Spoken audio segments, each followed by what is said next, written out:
remaja itu saya lingkungannya betul-betul yang gereja itu wajib gitu ya, sekolah minggu atau kalau di kita itu TPA itu wajib gitu.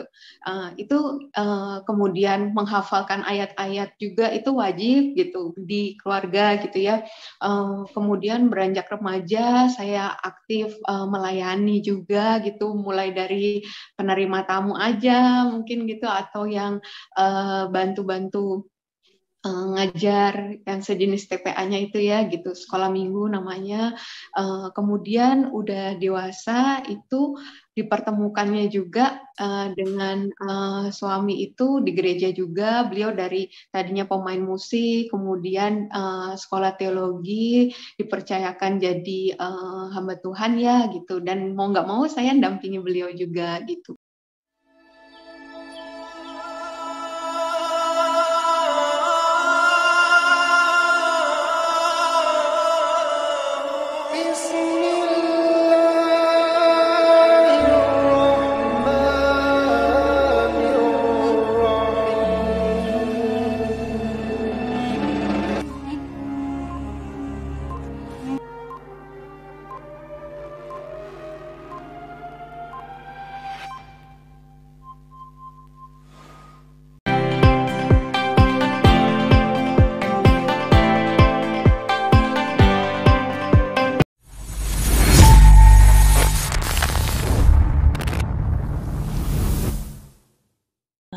Ya, jadi baiklah, tanpa berlama-lama lagi kita berlanjut pada sesi kedua ini dengan Dr. Karissa Brady yang telah menemukan hidayah ilahi. Oke, assalamualaikum warahmatullahi wabarakatuh, Dok. Sehat-sehat ya. Assalamualaikum warahmatullahi wabarakatuh. Iya, saya dengar nih Dr. Ica ini yang sudah mendengar mungkin ya, sangat inspiratif, orangnya tough, tegar, kuat gitu ya. Gitu. Pertanyaan dari saya nih, kita memulai talk show ya sebelum hidayah itu datang gitu ya, awal mendapat hidayah ceritanya tanpa mengurangi rasa hormat saya kepada keluarga dokter dan agama sebelumnya gitu ya. Mungkin bisa digambarkan sedikit bagaimana latar belakang dokter dan keluarga, siapa dan bagaimana Dokter Ica sebelum masuk Islam, lalu apakah dokter ada atau tidak ada keraguan dari agama yang dianut sebelumnya, apakah melihat ada persamaan dan perbedaan antara kitab suci Al-Quran dengan kitab lain yang pernah dipelajari gitu ya. Di pertanyaan-pertanyaan itu bukan bermaksud apa-apa, Dok, ini hanya menjadi bagian dari kita dakwah ya untuk menyampaikan mengapa sekarang Islam yang diyakini oleh Dr. Ica ini dan para mu'alaf lainnya, Masya Allah, merupakan jalan yang benar gitu. Silakan, Dok. Iya, ya. Terima kasih Dr. Ya. Ina. Bismillahirrahmanirrahim. Assalamualaikum warahmatullahi wabarakatuh. Kepada ya, ini Umi ini saksi hidupnya saya, dokter. Ya, ya. Nanti bisa dikonfirmasi. Kuatnya juga karena dukungan dari Umi juga gitu. Jadi bisa dikatakan gitu. Oh iya, ini saya juga senang menyapa senior-senior ya, guru-guru saya juga. Saya kebetulan kemarin skripsinya tentang OM, dokter. Oh gitu, bagian kita nih. Kalau OM itu oral medicine, ilmu penyakit mulut, Umi, itu tentang sariawan, tentang kanker mulut, tentang jadi selain gigi gitu kan, kita di mulut kan ada jaringan-jaringan lunak gitu ya. Gitu alhamdulillah. Oke. Betul, itu saya waktu itu ngambil judul manifestasi oral pasien gagal ginjal kronik. Oh ya, orang gagal ginjal di mulutnya ada seperti putih-putih gitu, nih gitu namanya stomatitis urami. Bagus sekali ya. Kata Umi nggak ada yang kebetulan ini, alhamdulillah ini di sini ada banyak residen itu yang mahasiswa yang sedang ambil spesialis kedokteran penyakit mulut, Umi, dari Papua sampai dari Sumatera sampai Papua di sini ada, Umi. Alhamdulillah. Iya. Silakan Dokter Ica dilanjutkan. Iya gitu. Jadi alhamdulillah ya. Jadi saya dari saya ingat betul tuh Umi waktu itu bilang ya bahwa sebenarnya kita itu setiap bayi yang baru lahir itu kan dalam keadaan fitrah ya sebenarnya sebagai seorang muslim, tapi orang tua kita lah gitu yang menjadikan kita Nasrani, Majusi gitu ya. Di situ saya tadi kaget gitu ya, sempat kaget juga. Oh ya berarti bukan convert tapi revert gitu. Karena memang kondisinya saya dari lahir orang tua itu non muslim. Kemudian remaja itu saya lingkungannya betul-betul yang gereja itu wajib gitu ya, sekolah minggu atau kalau di kita itu TPA itu wajib gitu. Itu kemudian menghafalkan ayat-ayat juga itu wajib gitu di keluarga gitu ya. Kemudian beranjak remaja saya aktif melayani juga gitu, mulai dari penerima tamu aja mungkin gitu atau yang bantu-bantu ngajar yang sejenis TPA-nya itu ya gitu, sekolah minggu namanya. Kemudian udah dewasa itu dipertemukannya juga dengan suami itu di gereja juga. Beliau dari tadinya pemain musik, kemudian sekolah teologi, dipercayakan jadi hamba Tuhan ya gitu. Dan mau nggak mau saya dampingi beliau juga gitu. Kemudian masuk ke kemarin pandemi awal-awal Maret itu 2020 saat kita lagi digerakkannya masih 3M ya, selalu memakai masker, rajin mencuci tangan dan menjaga jarak ya, nggak boleh salaman dulu.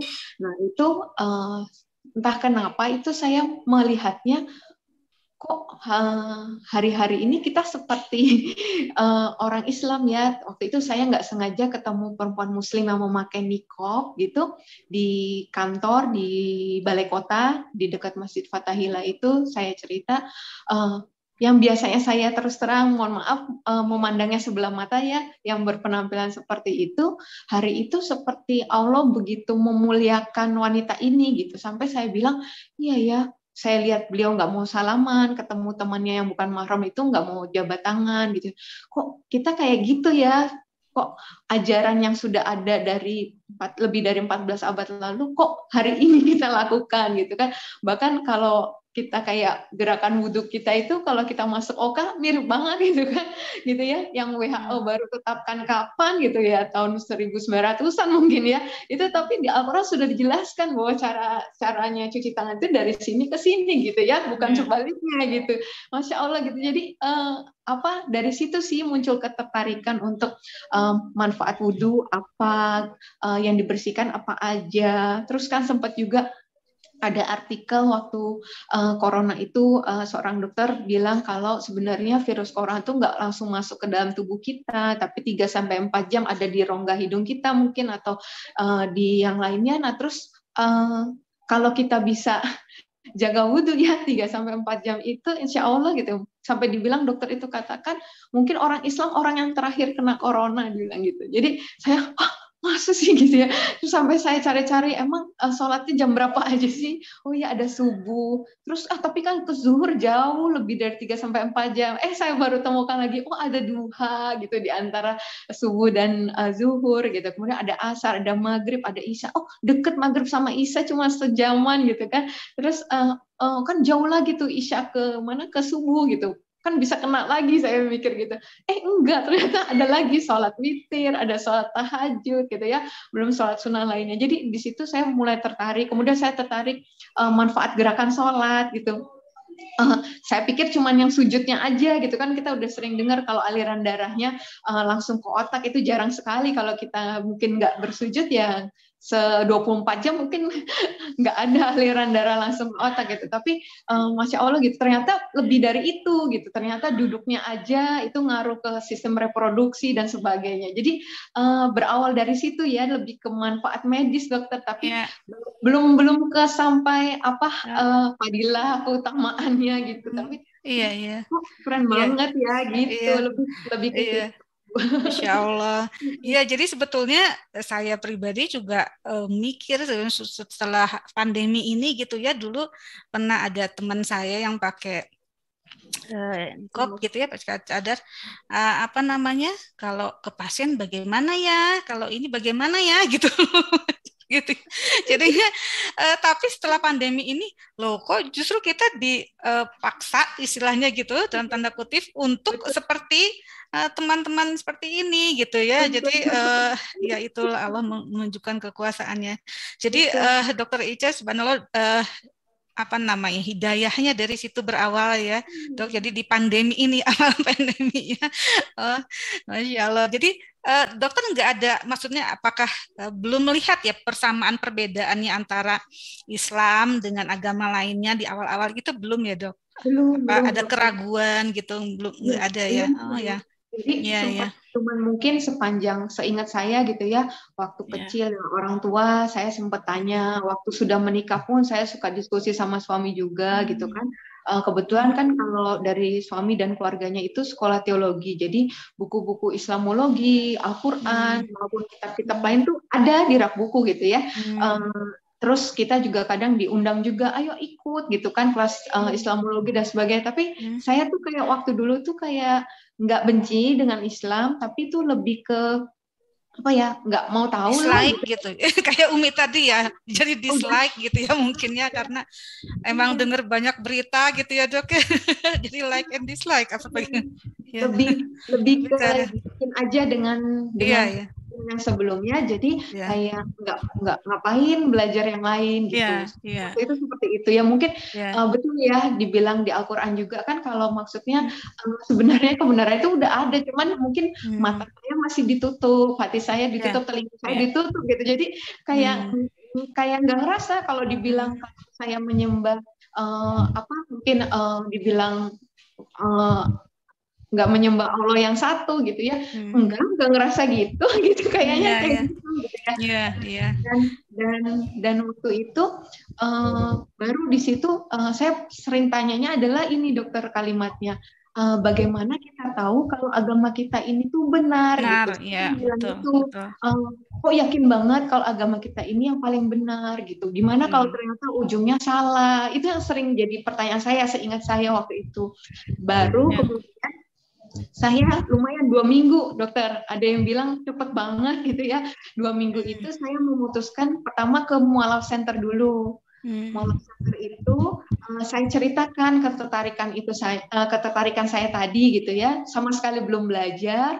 Kemudian alhamdulillah pembinanya itu menjelaskan tentang tauhid, rukun iman, rukun Islam. 3 jam itu dokter, Hmm. dari jam Aduh. 9 sampai jelang duhur itu dijelaskan, itu air mata tuh ngalir terus, kayak di hati konfirmasi bahwa ini yang benar gini, ini Allah yang Hmm. benar. Dibilang kalau masih bergantung pada seseorang atau sesuatu gitu ya untuk hadir ke dunia dan sebagainya, apakah itu bisa disebut Allah gitu kan.